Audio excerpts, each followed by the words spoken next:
I'm very happy to have her, such a beautiful actress and person, very good person actually, very good person, చాలా మంచి మనసం.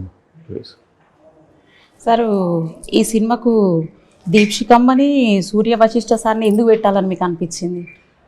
నేను పెట్టాలనుకుంది వాళ్ళే కాదు, రమణీ కళ్యాణ్ పెట్టుకున్నప్పుడు రమణి ఉన్నది కదా, ఆ రమణియే చూస్ చేసుకుంది, ఆ క్యారెక్టరే చూస్ చేసుకుంది. మనమేం కష్టపడలేదు, ఆ క్యారెక్టరే చూస్ చేసుకుంది. డెస్టిన్ ఫర్ హర్ చూసుకున్న. అలాగే సూర్య కూడా అట్లానే వెళ్ళినప్పుడు తను కూడా అంటే ఇట్లాంటి అంటే మొత్తం దాని అంటే అందరూ అంటే నా రోల్ ఉన్నది నా రోల్ ఎట్లా ఉన్నది ఎట్లా ఆలోచన, తను ఏంటంటే ఈ సినిమాలో మొత్తం ఓవరాల్గా స్టోరీ ఎలా ఉంది, నాకు నచ్చుతుందా లేదా, మొత్తం అందరిది కలిపి స్టోరీ మొత్తం కథ బాగుందా లేదా అని చూసినాను.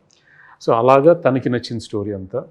సో అదే బేసికల్ అంటే అలాగా ఆ స్టోరీ వచ్చింది కూడా నచ్చింది. బేసికల్ అంటే నేను కథలే వాళ్ళని ఎంచుకున్నాయి.